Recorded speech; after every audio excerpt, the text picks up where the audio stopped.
The title: Blonde Mermaids and Quantum Ghosts.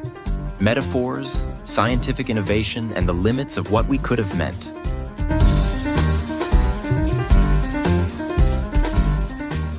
Before we dive into the glittery waters of myth, machines, and meaning, let me introduce you to the real stars of today's episode. Not mermaids. Well, okay, yes, mermaids will be involved. But I'm talking about two problems I've cooked up. Not just to be clever, though I won't pretend I'm above that, but to poke at something deeper. The fragile, flickering architecture that holds our concepts together, especially the fictional ones. Especially the ones we think we understand.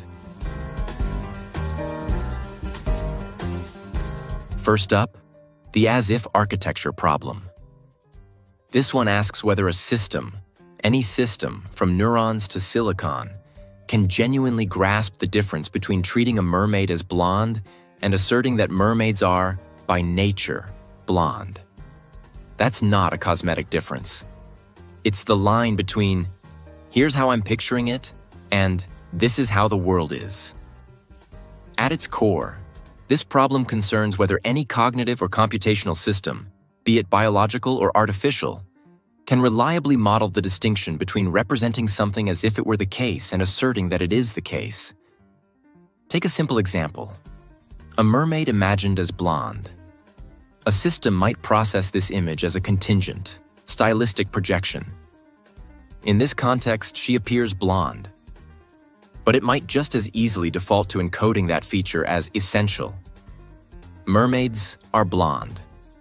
That slippage, from imaginative variation to ontological commitment, is precisely what's at stake.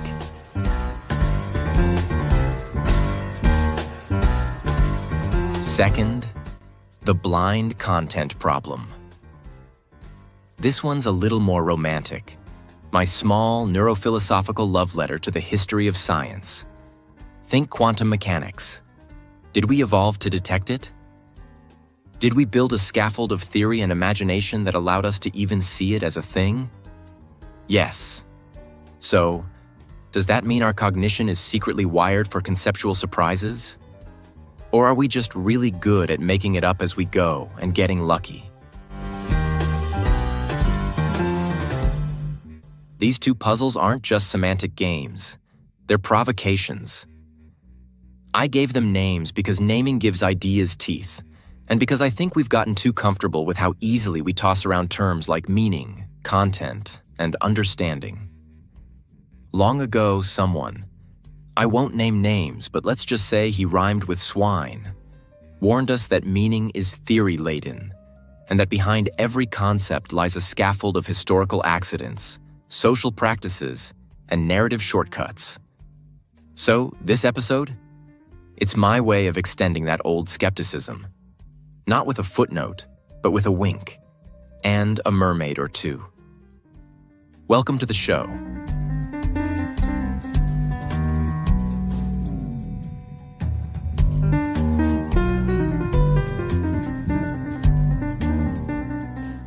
Segment 1. Today's episode is about mermaids. Yes, you heard me right. Mermaids. Half fish, half fantasy, all over our collective imagination. We write songs about them, paint them, tattoo them onto biceps and lower backs.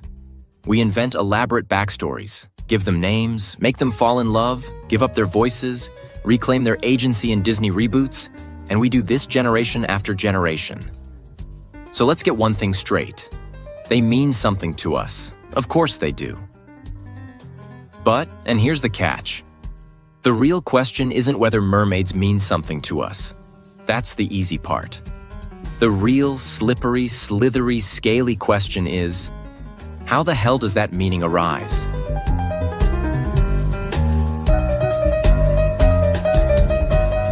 Not just in fairy tales, but in us, humans, meaning-making mammals with a soft spot for mythology. Now, to complicate your morning even more, if you train a neural network to detect sea creatures with human facial symmetry, and then you feed it enough Renaissance art and Tumblr fan fiction, guess what? that machine will start spitting out mermaids. On command.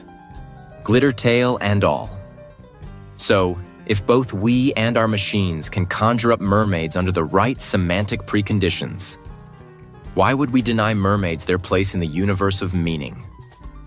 Well, hold on, not so fast. This is where the philosophical sharks start circling. Because ever since the medieval debate over universals, yep, we're talking Aquinas, Duns Scotus, the whole gang, people have been asking, are we mistaking the shadows for the real thing? Are some questions, brace yourself, pseudo-questions. See, just because there's a cluster of associations, cultural echoes, and neural activations that link back to mermaid, doesn't mean we've got the kind of meaning that mathematicians or metaphysicians would sign off on. They're picky, those two. They don't want just any old associative cluster. They want meaning with bite, grounded, referential, robust. Something that survives the scrutiny of logic or the demands of ontology. You know, the kind of meaning you can introduce at a philosophy faculty party without getting laughed out of the room.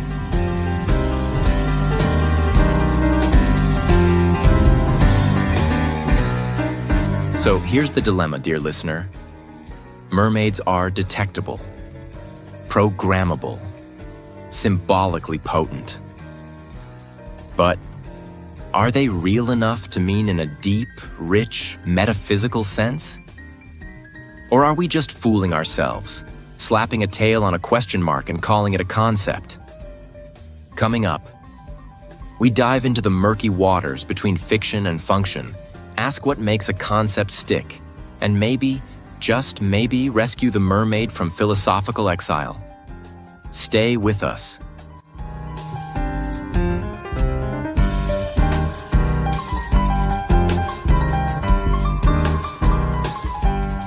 Segment 2. One way to frame the question of meaning, especially in relation to fictional or non-referential entities, is to consider the broader conditions under which representations acquire content. The issue is not whether meaning arises through metaphysical fiat or introspective certainty, but rather how certain cognitive and communicative systems come to function as if they were tracking or generating meaning. Teleosemantics offers us a promising path here. It says, a system acquires content because it was shaped by processes that rewarded certain interactions over others. Now you might say, but what about mermaids? Surely no one evolved to detect those. And you'd be right. Nobody did. But that misses the point. You don't need a dedicated mermaid detector in your brain to explain how mermaids are meaningful. What you need is a mind built from smaller competencies, ones that evolved for real-world coordination and capable of being pressed into service in imaginary domains. This is the genius of evolution. It didn't give us a mermaid module. It gave us a storytelling brain, a metaphor-using brain, a brain that can remix old functional bits into new fictional wholes.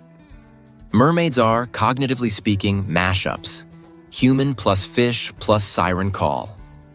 And the systems that process them, language, memory, imagination, weren't designed for mermaids, but they're flexible enough to entertain them.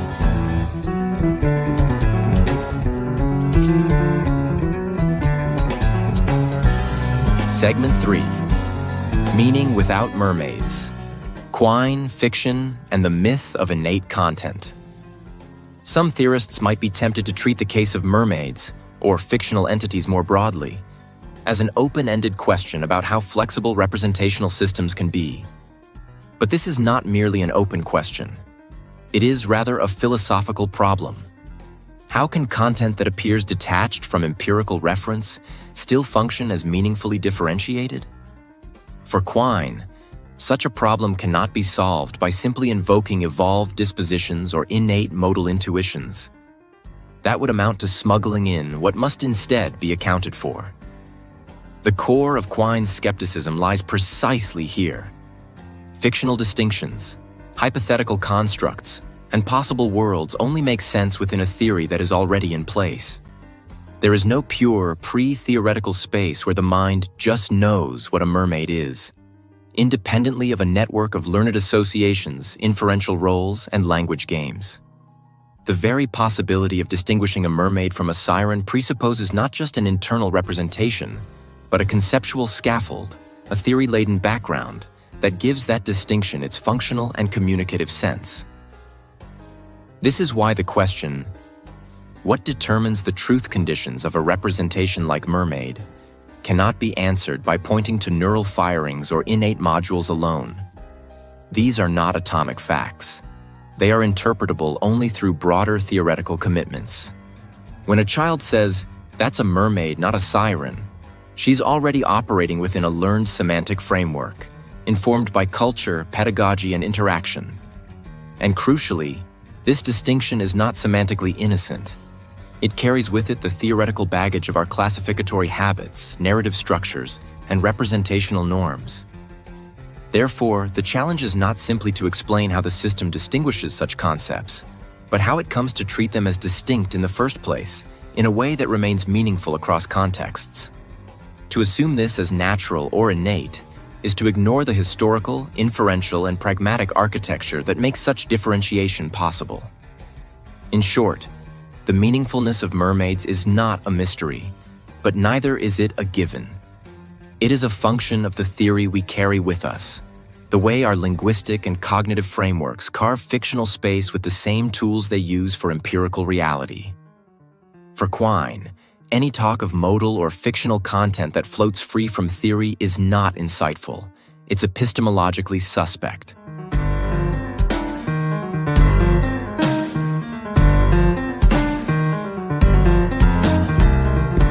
Last segment.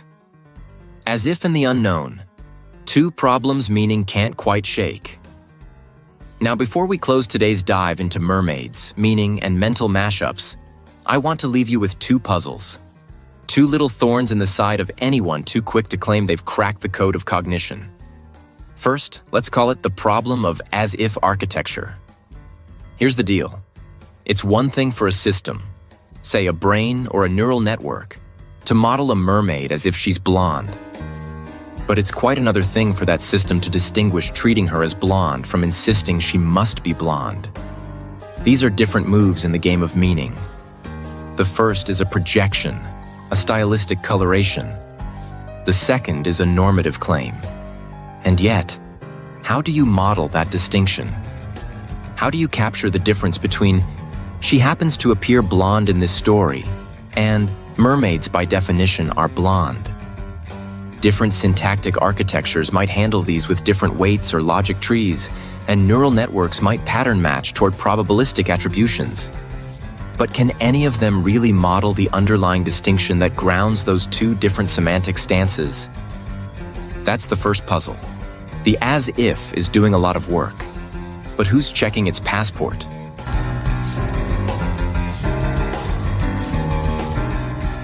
Second, and deeper still, we get the blind content problem. Let's say there's content, like quantum field theory, that wasn't detectable by any prior cognitive structure. It emerged, painfully, through chains of debate, failure, mathematics, and sheer conceptual gymnastics. So what do we say about our mind's capacity here? That it was somehow wired to eventually produce this? That it blindly stumbled into the conditions that made it visible? That our species just got lucky with a few Einsteins and Schrödingers? This isn't just a historical hiccup. It suggests there might be a strange dialectic at work, where content evolves not in a linear or pre-programmed way, but through cascades of social, causal, and conceptual pressures that no one brain, no single system, could anticipate.